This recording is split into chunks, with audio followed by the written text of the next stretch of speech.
Glória a Deus, nós estamos iniciando mais uma aula, nossa quarta aula, primeira parte da nossa quarta aula da matéria Como Ser Guiado pelo Espírito. E ontem nós estivemos falando acerca da parte prática de como realmente ser guiado pelo Espírito. Há uma grande diferença entre ser nascido do Espírito e viver na plenitude do Espírito. São duas coisas distintas. Confessou Jesus como Senhor e Salvador, você foi nascido do Espírito, você nasceu de novo, né? O que nasce da água é carne, ou seja, quando foi gerado na bolsa d'água da mulher, quando a bolsa estoura, nasceu humanamente, nasceu da carne. O que nasce da água é carne, mas o que nasce do Espírito é Espírito e vida. Então, na verdade, nascer do Espírito é um novo nascimento. Confessou Jesus como Senhor e Salvador, você, na verdade, nasceu de novo. Agora você precisa buscar a plenitude. E Deus tem uma medida de plenitude a cada dia. Estar cheio ontem não garante estar cheio hoje. É uma busca contínua da presença do Senhor, do Espírito Santo de Deus. Então, nós precisamos aí, a cada dia, estar buscando a presença do Espírito Santo. E interessante, ontem nós estivemos falando, né? Como que Deus nos guia? Primeiro, Deus nos guia nos alinhando com a palavra de Deus, né? Segundo lugar, tendo paz no coração. Em terceiro lugar, Deus nunca viola a nossa vontade, né? Ele vai sugerir, ele vai avisar, mas é você que escolhe. Em quarto lugar, pressa não é de Deus, né? Você tem que esperar realmente a confirmação e a vontade do Senhor. E algumas características que nós vimos ontem da direção de Deus, sempre a direção de Deus vai estar alinhada com a palavra. Sempre segue em amor e sempre produz paz. E algumas maneiras, então, de nós recebermos aí a direção de Deus. Primeiro, num testemunho interior, porque o Espírito testifica com o nosso espírito, né? Então, um testemunho interior. Em segundo lugar, nós temos que entender a voz interior, né? A voz de Deus no nosso espírito, a voz do Espírito no nosso espírito, a voz interior, além desse testemunho interior. E terceiro lugar, ficar na dependência absoluta de Deus, na dependência absoluta do seu Espírito. Então nós temos que depender de Deus para obter direção. Então não seja guiado pelo corpo, porque o corpo vai falar pelo sentimento, pelo que você sente, né? Já nós entendemos que a direção do Espírito não é pelo sentimento, porque o sentimento vai estar relacionado ao corpo, né? E andamos por fé e não por vista. É Deus que vai te dar direção. Então nós precisamos entender justamente essa questão da direção de Deus vem sempre de acordo com a palavra de Deus, e Deus nos guia através da voz do Espírito Santo. Deus nos guia através da voz do Espírito Santo no nosso espírito. Agora nós temos que apurar nosso ouvido para poder saber ouvir e discernir a voz do Espírito Santo de Deus. Atos dos Apóstolos, capítulo 10, verso 19, diz: "E pensando Pedro naquela visão, disse-lhe o Espírito Santo: Eis que 3 varões te buscam. Levanta-te, pois, e desce e vai com eles, não duvidando, porque eu os enviei." Veio um sono, um peso espiritual. Pedro adormeceu.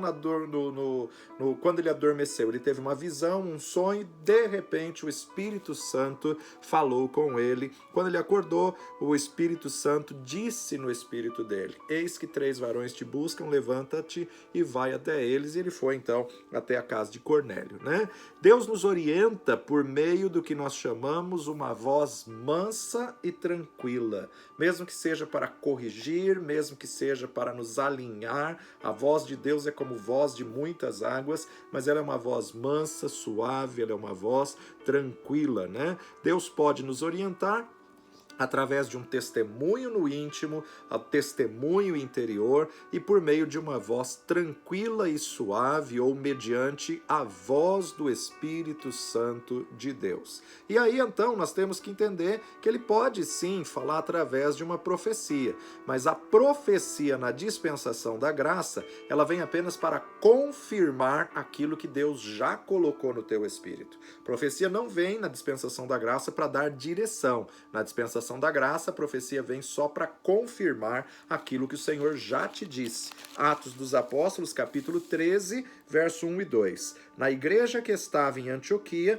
havia alguns profetas e doutores, a saber, Barnabé, Simeão chamado Níger, Lúcio, Cirineu, Manaém, que fora criado com Herodes, o tetrarca, e Saulo. Servindo eles ao Senhor e jejuando, disse-lhes o Espírito Santo: separai-me a Barnabé e a Saulo para a obra que eu os tenho chamado. E jejuando e orando, impondo as mãos sobre eles, os enviaram. Então a gente observa aqui o quê? Eles estavam em comunhão. Eles estavam buscando, eles estavam orando, eles estavam aí pedindo ao Senhor, eles estavam servindo ao Senhor, adorando e ministrando ao Senhor, e o Senhor lhes disse profeticamente. Então, a segunda posição aqui, Deus pode sim confirmar pela profecia. Profecia na dispensação da graça não serve para dar direção. O que tem que dar direção é a palavra de Deus, com testemunho interior no teu espírito, e aí vem a profecia que serve para edificar, exortar e consolar. Se a profecia não cumpriu esses três, esse tripé de propósito, não vem da parte de Deus. 1 Coríntios capítulo 14, 1 Coríntios capítulo 14, verso 1, segui o amor e procurai com zelo os dons espirituais, mas principalmente o de profetizar. Procurai com zelo o dom de profetizar. Procurai com zelo os dons espirituais, mas principalmente o de profetizar. 1 Coríntios capítulo 12, verso 29, nos diz assim: porventura são todos apóstolos? São todos profetas? São todos doutores? São todos operadores de milagre? Têm todos o dom de curar? Falam todos diversas línguas? Interpretam todos? Portanto, procurai com zelo os melhores dons e eu vos mostrarei um caminho ainda mais excelente. Quem procura somos nós, né? A ação de procurar, a ação de ir atrás, a ação de desejar o dom, somos nós que temos que ter essa iniciativa.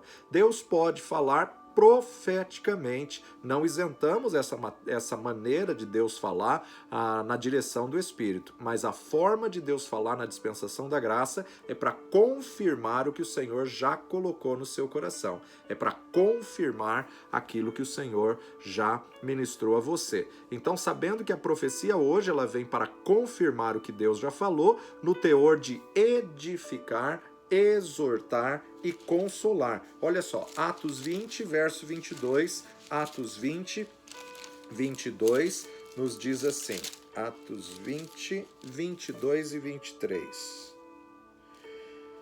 E agora, eis que, ligado eu pelo Espírito, vou para Jerusalém, não sabendo o que lá me há de acontecer, senão o que o Espírito Santo, de cidade em cidade, me tem revelado, dizendo que me esperam prisões e tribulações. Paulo sabia que ele estava indo para Jerusalém, e em Jerusalém estava ali reservado prisões, perseguições, tribulações, mas Deus já tinha avisado. Avisado não para ele entrar em pânico, desespero ou ansiedade, mas para estar preparado, avisado. Deus não faz coisa alguma sem antes avisar os seus servos pelos seus profetas. Então, na verdade, Paulo já tinha isso como testemunho interior no seu coração e os profetas confirmaram aquilo que Paulo já sabia no Espírito. Atos dos Apóstolos, capítulo 21, de 8 a 14, nos diz assim: no dia seguinte, partindo Paulo dali e nós que com ele estávamos, chegamos a Cesareia e entramos em casa de Filipe, o evangelista, que era um dos 7. Ficamos com ele. Tinha este 4 filhas donzela. Quem? Aquele Filipe, evangelista lá, diácono, que lá de Atos 6, né, que foi separado a diácono, e agora, na verdade, já está na posição de evangelista, o evangelista Filipe, que tinha 4 filhas donzelas, que profetizavam. Verso 10. E demorando-nos ali por muitos dias, chegou da Judéia um profeta por nome Ágabo, e vindo ter conosco, tomou a cinta de Paulo e ligando-se os seus pés, seus próprios pés e as mãos, disse: Isto diz o Espírito Santo: assim ligarão os judeus em Jerusalém o varão de quem é essa cinta e o entregarão nas mãos dos gentios. E ouvindo nós isto, rogamo-lhes, tanto nós como os que eram daquele lugar, que não subisse a Jerusalém. Mas Paulo respondeu: que fazeis vós chorando e magoando-me o coração? Porque eu estou pronto não só para ser ligado, mas ainda para morrer em Jerusalém pelo nome do Senhor Jesus. 14. Como não podíamos convencê-lo, nos aquietamos, dizendo: faça-se a vontade do Senhor. Então, na verdade, Deus levanta o profeta Ágabo, pega a cinta de Paulo, se amarra, fala isso que vão fazer com o dono dessa cinta, ou seja, vai ser preso. Mas Paulo já sabia isso porque o Espírito do Senhor já tinha falado com ele, conforme nós lemos em Atos capítulo 20, verso 22. Não sabendo o que lá me há de acontecer, senão o que o Espírito Santo tem me avisado de cidade em cidade, dizendo que lá me esperam prisões e tribulações. Então, quando Ágabo trouxe essa revisão, quando Ágabo trouxe essa revelação, não foi surpresa para Paulo, porque o Senhor já tinha falado com ele no Espírito. O Senhor já tinha ministrado ao Espírito dele. Então, o que Deus estava fazendo era preparar Paulo para aquilo que ele iria enfrentar adiante. A profecia serve para nos prepararmos. A profecia, ela é a revelação de algo futuro antecipadamente para que possamos nos preparar para aquilo que há de acontecer. Atos dos Apóstolos 8, 29, e disse o Espírito Santo a Filipe: chega-te e ajunta-te a esse carro. Ele já tinha impressão interior, ele já tinha testificação do Espírito, e agora o Senhor fala profeticamente. O Espírito Santo fala com autoridade. O Espírito Santo fala em nosso espírito, mas é tão real que, embora esteja dentro de você, você olha ao redor para ver se tem alguém falando com você. A voz do Espírito é com tanta autoridade que chega a dar a impressão de ser audível, que chega a dar a impressão de realmente alguém estar falando. Você pensa até que alguma pessoa atrás que falou alguma coisa e depois você reconhece que está dentro de você, que é a voz que você está ouvindo no teu interior. Lembra da experiência de como Deus treinou Samuel? Né? Samuel morava dentro do tabernáculo, Eli já não tinha mais visão manifesta, não tinha intimidade com Deus, não tinha relacionamento com Deus mais, já tinha se apagado a lâmpada, e de repente Samuel começa a ouvir: Samuel, Samuel. Ele levanta correndo, vai para o sacerdote Eli: pois não, Eli, pode falar, estou aqui. Vai deitar, menino, não estou te chamando. Ele volta a deitar e de repente ele ouve: Samuel, Samuel. Ele corre no quarto de Eli: pois não, Eli, pode falar. Vai deitar, eu não estou te chamando. Ele volta a deitar e de repente ele ouve: Samuel, Samuel. Ele corre para o quarto do sacerdote, e o sacerdote diz: olha, se você ouvir novamente é Deus querendo falar com você. Você vai falar: fala, Senhor, porque o teu servo ouve. Uma voz audível, uma voz que ele achava que era o sacerdote Eli, uma voz aí audível, que trouxe paz e trouxe uma revelação dura, difícil de juízo de Deus. Queria trazer o juízo, queria levar a arca, que Eli iria morrer, Ofni e Finéias iriam morrer, mas ele teve que falar, ele teve que revelar a Eli aquilo que Deus tinha falado com ele. Então, nós temos que entender que Deus pode sim falar pelo seu Espírito com voz audível. Agora, julgue pela palavra de Deus toda revelação que você recebe. Toda a área revelacional tem que ser julgada pela palavra de Deus para você distinguir se é Deus ou se é o diabo. Você tem que conhecer a verdade da palavra para que você não seja enganado. Então julgue pela palavra de Deus a direção de Deus. 1 Tessalonicenses capítulo 5, verso 21. 1 Tessalonicenses 5, 21. Examinai tudo, retende o bem. Em que contexto que Paulo está escrevendo isso para os de Tessalônica? Ele começa dizendo no verso 18: em tudo dai graças, porque essa é a vontade de Deus em Cristo Jesus para convosco. Não extingais o Espírito, não apagueis, não ofusqueis o Espírito, não desprezeis as profecias. Então olha com quem ele coliga: não desprezei as profecias, examinai tudo, retende o que é bom. Então toda a direção direção revelacional, a área revelacional, ela tem 3 fontes. Pode ser de Deus, pode ser humana, pode ser do diabo. Pode ser de Deus, humana ou do diabo. Então, na verdade, eu tenho que julgar. E qual critério que eu uso para julgar? A palavra de Deus. A Bíblia nos ensina que o Espírito de Deus e a palavra de Deus concordam entre si em 100%. Concordam entre si em tudo. Então, sempre que o Espírito Santo falar, vai estar em harmonia com a palavra.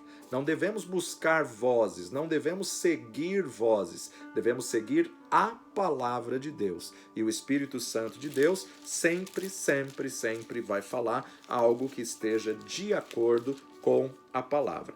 1 Coríntios capítulo 14, verso 10. Há, por exemplo, tantas espécies de vozes no mundo e nenhuma delas é sem significação.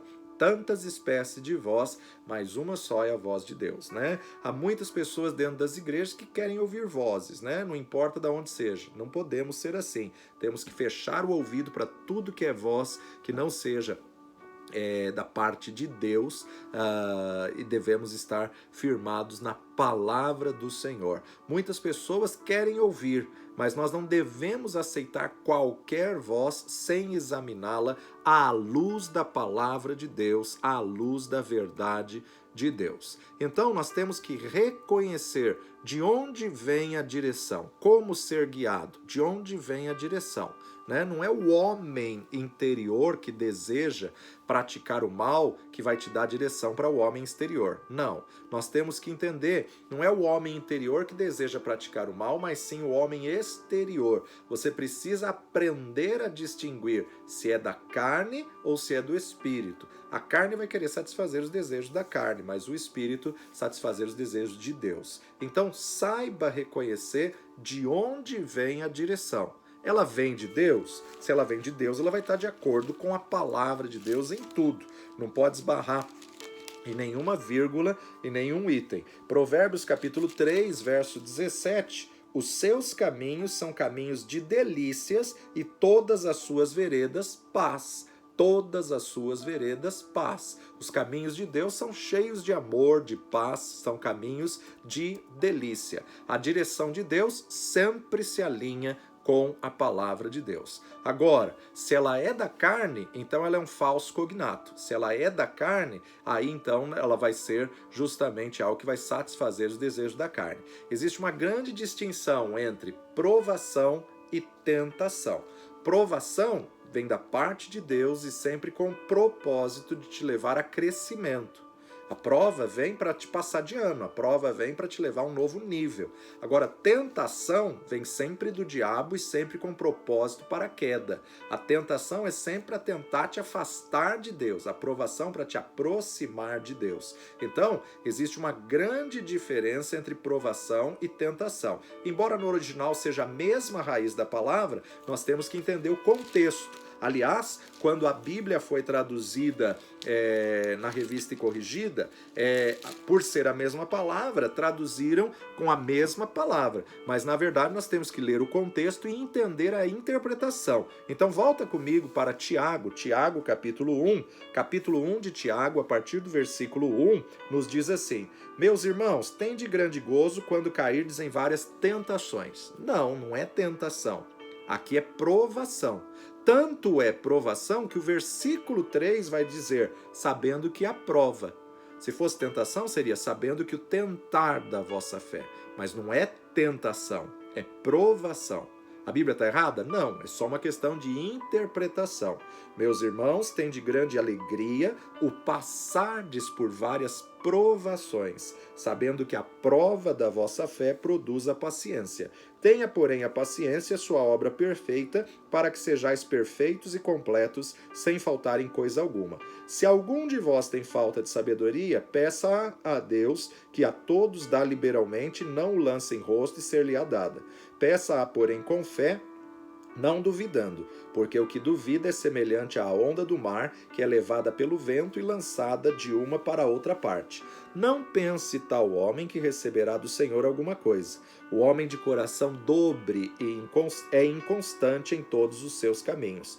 Mas glorie-se o irmão abatido na sua exaltação, o rico em seu abatimento, porque ele passará como a flor da erva, porque sai o sol com ardor e a erva seca, e a sua flor cai, e a formosa aparência do seu aspecto perece. Assim se murchará também o rico em seus caminhos. Bem-aventurado o varão que sofre a tentação. Tentação? Não.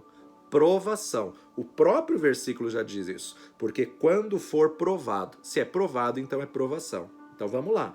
Bem-aventurado o varão que sofre a provação, porque quando for provado, receberá a coroa da vida, a qual o Senhor tem prometido aos que o amam. Ninguém sendo tentado, aqui sim é tentação. Ninguém sendo tentado, diga, de Deus sou tentado, porque Deus não pode tentar a ninguém pelo mal e a ninguém tenta. Então aqui sim é tentação. Ninguém sendo tentado. Tentação vem do diabo com o propósito de te afastar de Deus, te levar à queda. Ninguém sendo tentado, diga, de Deus sou tentado. Se ele no próprio texto está dizendo acerca de ninguém sendo tentado, diga que é Deus que está te tentando, então tanto o versículo 3 quanto o versículo 13 não pode ser tentação. Tá? Então aí a gente vê que confirma, meus irmãos, tem de grande alegria o passardes por várias provações. Agora sim ele está dizendo, ninguém sendo tentado, diga, de Deus sou tentado, porque Deus não pode ser tentado pelo mal e a ninguém tenta. Mas cada um é tentado quando é atraído e engodado pela sua própria concupiscência. Depois, havendo a concupiscência concebido, dá a luz ao pecado, e o pecado sendo consumado gera morte. Não erreis, meus amados irmãos. Toda boa dádiva e todo dom perfeito vem do alto, descendo do Pai das luzes, em quem não há mudança nem sombra de variação. Segundo a sua vontade, ele nos gerou pela palavra da verdade, para que fôssemos como primícias das suas criaturas. Então nós temos que distinguir muito bem a diferença entre provação e tentação. Tentação vem do diabo e é sempre do mal para te levar a se afastar de Deus. Provação vem da parte de Deus e Deus prova aqueles que ele ama. Deus colocou Abraão à prova, dizendo: Abraão, dá-me o teu filho, teu único filho a quem tu amas. Não é que Deus estava desprezando o Ismael, teu único filho ali. Deus estava falando do relacionamento de Abraão e Sara. Teu filho de Abraão e Sara, teu filho da aliança. Dá-me o teu filho, teu único filho da aliança que você fez com a sua esposa. Então aqui, ninguém sendo tentado, diga, de Deus sou tentado, porque Deus não pode tentar a ninguém pelo mal e a ninguém tenta. Mas cada um é tentado quando é atraído e engodado pela sua própria concupiscência. Então a concupiscência está os desejos da carne, na concupiscência está os prazeres da carne. A carne não pode guiar a tua vida. A carne, por mais que ela seja fraca, parece que ela sempre vence. Por que ela sempre vence? Porque você está alimentando ela. Né? Aquela típica historinha de um homem que tinha 2 cães, ninguém sabia que ele era dono dos dois, e ele colocava os 2 cães para a guerra, para a aposta, para ver qual queria ganhar, e ele promovia um cão, e promovia, e todo mundo apostava naquele cão que ele promoveu. E aí chegava no dia da briga, no dia do ringue lá, o outro cão vencia assim na primeira e o outro ficava lá caído, né? E aí todo mundo começou a observar. Aí o que ele fazia? Promovia aquele que venceu. Promovia, todo mundo apostava naquele que venceu, porque foi um vencedor tremendo na última luta, e aí na luta seguinte quem ganhava era o outro. Até que alguém descobriu que ele era dono dos 2 cães, e aí chegaram para ele e perguntaram: escuta, por que o cão que você promove nunca ganha e o outro que você não promove sempre vence? Ele falou: isso é muito fácil. O cão que eu quero que vença é o cão que eu alimento. O cão que eu quero que perda, eu deixo passar fome durante o mês todo. E aí então, a grande verdade é que esses 2 cães estão dentro de nós. A carne e o espírito, né? A carne batalha contra o espírito contra a carne. Aquele que você alimentar mais é o que vai vencer. Não adianta você pedir a Deus, Senhor, mortifica a minha carne, mas só alimenta ela e não alimenta o espírito. E como a gente alimenta o espírito? Lendo a palavra, orando, jejuando. Jejum vai mortificar a carne. Agora, se você quer ser guiado pelo espírito, a carne não pode ser teu guia. A carne não pode te forçar. Então, os desejos de cometer as coisas erradas não vêm de Deus, vêm da concupiscência da carne. 1 João capítulo 3, verso 9, qualquer que é nascido de Deus não vive na prática do pecado. Qualquer que é nascido de Deus, veja que ele não está dizendo que não peca. Peca porque somos humanos. Se dissermos que não temos pecado, o próprio João diz, não há verdade em nós. Qualquer que é nascido de Deus não vive na prática do pecado, porque a sua semente permanece nele e não pode viver pecando porque é nascido de Deus. Ou seja, ele não tem prazer no pecado, e quando ele peca, o Espírito Santo já testifica no consciência dele, foi mal, você não deveria ter feito isso, Deus não se agrada disso, perdoa, peça perdão, reconcilia, não fala desse jeito, não faça desse jeito. O Espírito Santo testifica no nosso espírito. O que é o nosso espírito? O homem interior.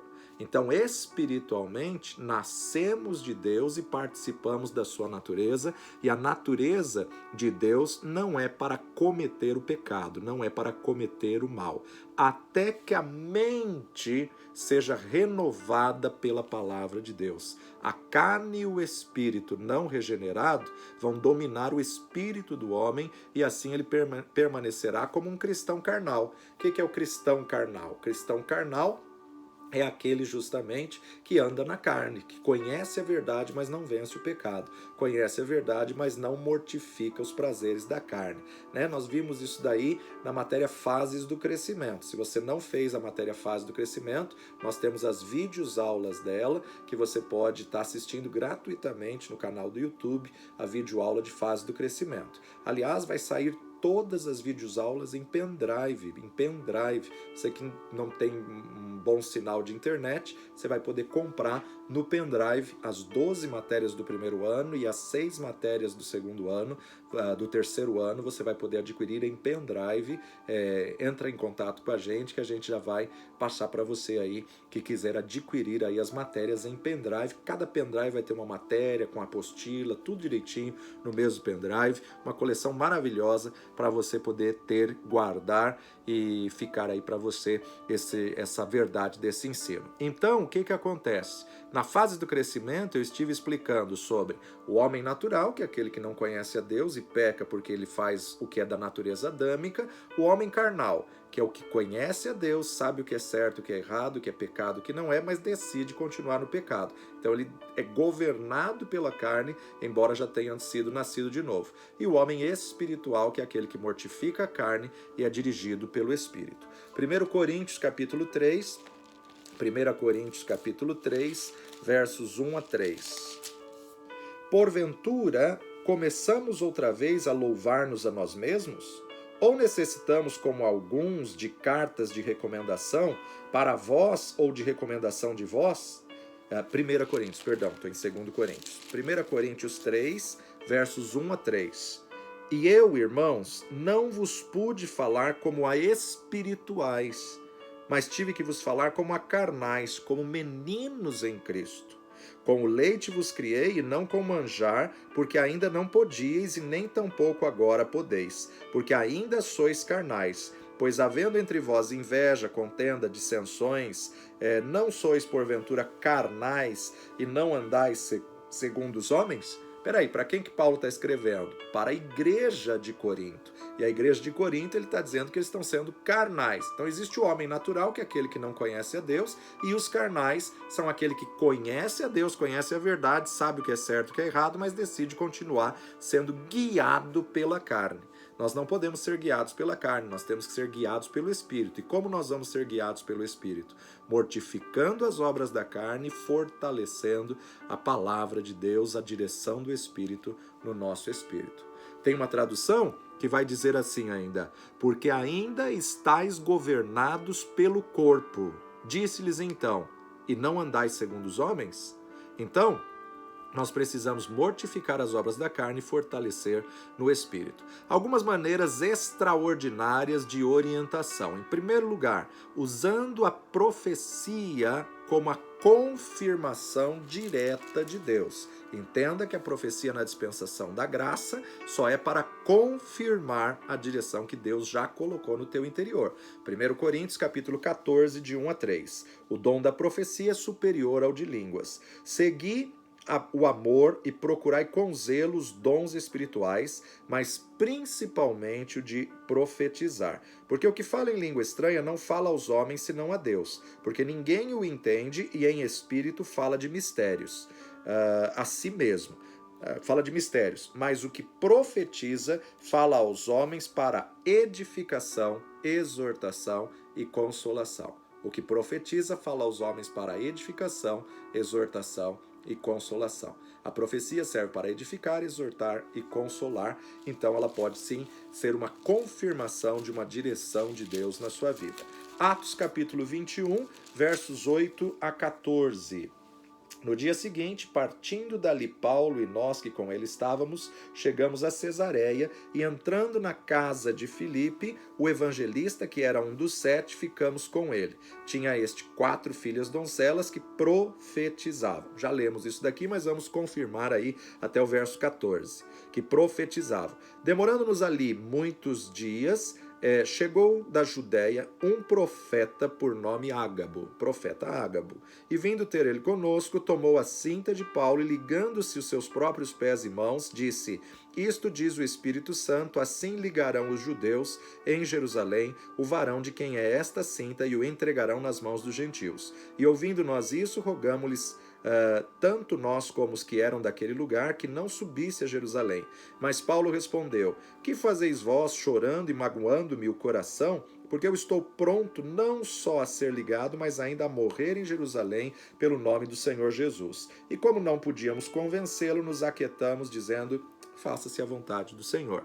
Então, na verdade, aquelas pessoas achavam que a profecia iria mudar o coração de Paulo, iria mudar o que Paulo estava pensando em fazer. De jeito nenhum. A profecia veio apenas para confirmar o que Paulo já tinha recebido no seu espírito, que Deus já lhe tinha falado. Em segundo lugar, a direção por meio de visões. Deus pode sim dar uma visão, Deus pode dar uma visão, e nos dons e manifestações do Espírito nós falamos mais sobre isso, porque a visão pode ser aberta, pode ser fechada. Aberta, de olhos abertos, você vê uma outra cena como um filme na sua frente, de olhos fechados, dormindo, ou muitas vezes com os olhos fechados, a visão fechada. Então, na verdade, Atos dos Apóstolos, capítulo 10, verso de 1 a 3, o centurião Cornélio. E havia em Cesareia um varão por nome Cornélio, centurião da corte italiana, da corte chamada italiana. Então ele era italiano, ele era justamente do Império Romano, né? E piedoso e temente a Deus, com toda a sua casa, o qual fazia muitas esmolas ao povo e de contínuo orava a Deus. Este, quase a hora nona do dia, 3 da tarde, quase a hora nona do dia, viu claramente numa visão. Então olha só, a direção por meio de uma visão. Viu claramente numa visão um anjo de Deus, um anjo do Senhor que se dirigia para ele e lhe dizia: Cornélio. Então olha só que coisa tremenda. Peraí, ele é centurião romano, ele é gentil, ele é pagão, ele não é judeu, mas Deus está mostrando a ele através de uma visão. Este, quem? Cornélio, o italiano, fixando os olhos nele e muito atemorizado, disse: que é, Senhor? E o anjo lhe disse: as tuas orações e as tuas esmolas têm subido para a memória diante de Deus. Agora, pois, envia homens a Jope e manda chamar a Simão, que tem por sobrenome Pedro. Deus dando direção detalhada para um gentil que havia de herdar a salvação, porque os anjos são conservos de Deus, que estão a serviço dos que hão de herdar a salvação. E esse gentil romano, italiano, na verdade, havia de herdar a salvação, e Deus enviou uma visão de um anjo que lhe disse: não é a forma normal de se receber direção, mas primeiro tem que ter o testemunho interior, de acordo com a palavra de Deus, e a confirmação pode ser através de uma profecia, através de uma visão. Coisas em uma visão podem ser simbólicas, né? Então toda visão que Deus nos der, ela é muito rica em detalhes, ela é muito rica numa série de coisas. 3 tipos de visões em Atos dos Apóstolos. Em primeiro lugar, nós podemos ver visões espirituais, ou seja, você vê com os olhos da fé, você vê com os olhos espirituais. Atos capítulo 9, de 3 a 8. Atos 9, de 3 a 8. E indo no caminho, aconteceu que chegando perto de Damasco, subitamente o cercou um resplendor de luz do céu. A quem? A Saulo, que estava indo buscar cartas para perseguir os cristãos, e subitamente lhe cercou o resplendor de luz dos céus. Caindo em terra, ouviu uma voz que lhe dizia: Saulo, Saulo, por que me persegues? E ele disse: quem é, Senhor? E disse o Senhor: eu sou Jesus a quem tu persegues. Duro é para ti recalcitrar contra os seus aguilhões. E ele, tremendo e atônito, disse: Senhor, que queres que faça? E disse-lhe o Senhor: levanta-te e entra na cidade, e lá te será dito o que te convém fazer. E os varões que iam com ele pararam espantados, ouvindo a voz, mas não vendo ninguém. E Saulo levantou-se da terra, e abrindo os olhos, não via ninguém. E guiando-o pela mão, o conduziram a Damasco. Então, uma experiência espiritual tremenda. Agora, a gente não pode esquecer de que Saulo era temente a Deus, mas ele tinha um conhecimento e um treinamento engessado na lei, engessado a guilhões, né? Engessado no Antigo Testamento. Ele não tinha ainda entendimento da nova aliança. O próprio Jesus tem um encontro com ele, mas ele estava perseguindo cristãos por zelo do Pentateuco, por zelo da Torá, por zelo do Deus Todo-Poderoso. Atos capítulo 16, verso 9. 16, 9 nos diz assim: e Paulo teve de noite uma visão em que se apresentava um varão da Macedônia e lhe rogava, dizendo: passa à Macedônia e ajuda-nos. Então Paulo tinha essa experiência de visões espirituais, de ver com os olhos abertos, e ele tinha que, na verdade, ter muita convicção, principalmente essa daqui: passa a Macedônia e nos ajuda. E a hora que ele vai para Macedônia, expulsa o demônio da mulher, ele apanha em praça pública e vai para o cárcere interior. Então tinha que ter muita convicção que realmente era Deus que estava ali mostrando, para saber que estava no centro da vontade de Deus. Atos dos Apóstolos, capítulo 18, verso 9. E disse o Senhor em visão a Paulo. Era comum para Deus falar com Paulo através de visões espirituais, visões abertas. Disse o Senhor a Paulo em visão: não temas, mas fala e não te cales, porque eu sou contigo e ninguém lançará mão de ti para te fazer mal, pois tenho muito povo nesta cidade. Não temas, mas fala e não te cales. Então, na verdade, a gente observa aqui uma forma de Deus falar com Paulo foi através de visões abertas. Uma segunda forma, êxtase. Primeira, visão aberta, visão natural. Segunda, em êxtase, os sentidos estão suspensos e a pessoa fica quase que fora de si. Aí vamos voltar para Atos 10. Começamos Atos 10 falando da visão que Cornélio, o centurião romano, teve, e agora vamos falar em Atos 10 o que aconteceu com Pedro, paralelamente, ao mesmo tempo. Atos 10, verso 9. E no dia seguinte, indo ele seu caminho e estando já perto da cidade, subiu Pedro ao terraço para orar. Isto era quase a hora sexta. Hora sexta, quase meio-dia. Perto do meio-dia, então ele subiu para orar. Subiu ao quarto alto. Verso 10. E tendo fome, claro, perto da meio-dia, quis comer. E enquanto lhe preparavam, sobreveio-lhe um arrebatamento dos sentidos. Arrebatamento dos sentidos aqui, êxtase. Os sentidos estavam suspensos. Êxtase, arrebatamento dos sentidos. E viu o céu aberto e que descia um vaso como se fosse um grande lençol, atado pelas 4 pontas, vindo para a terra, no qual havia de todos os animais quadrúpedes, répteis da terra e aves dos céus. Ele está em êxtase, como que adormecido. E foi-lhe dirigida uma voz: levanta-te, Pedro, mata e come. Mas Pedro disse: de modo nenhum, Senhor, porque nunca comi coisa alguma comum e imunda. E a segunda vez lhe disse a voz: não faças tu comum ao que Deus purificou. E aconteceu isso por 3 vezes, e o vaso tornou a recolher-se no céu. E estando Pedro duvidando entre si acerca do que seria aquela visão que tinha visto, eis que os varões que foram enviados por Cornélio pararam à porta perguntando pela casa de Simão.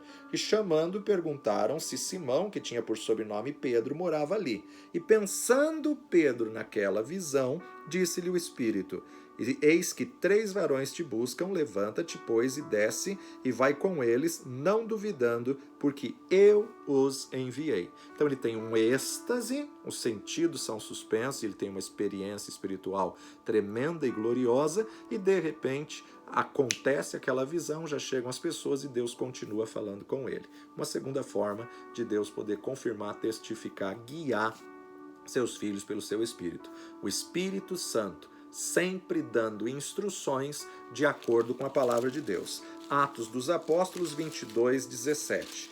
Atos 22, 17.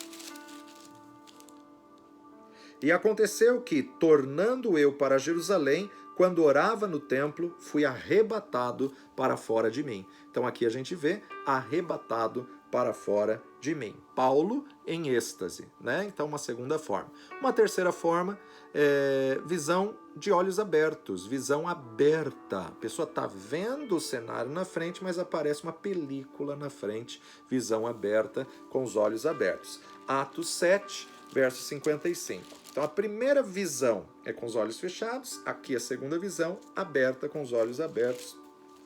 E a segunda forma, êxtase, né? O arrebatamento dos sentidos. Atos 7, 55, Atos 7, 55.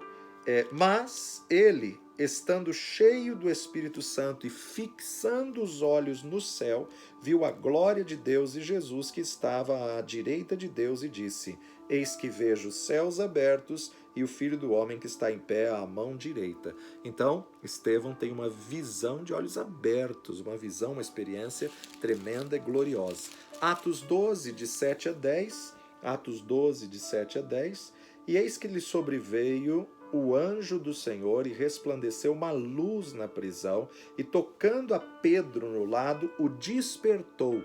Uma experiência real, viva. Ele achou que estava dormindo, ele achou que estava em êxtase, mas o anjo despertou dizendo: levanta-te depressa. Caíram-lhe das mãos as cadeias e disse-lhe o anjo: cinge-te, ata as tuas sandálias. E ele o fez assim. Disse-lhe mais: lança às costas tua capa e segue-me.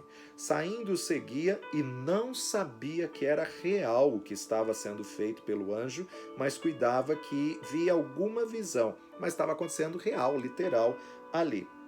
E quando passaram a primeira e a segunda guarda, chegaram à porta de ferro que dá para a cidade, a qual se lhe abriu por si mesma, e tendo saído, percorreram uma rua, e logo o anjo se apartou dele.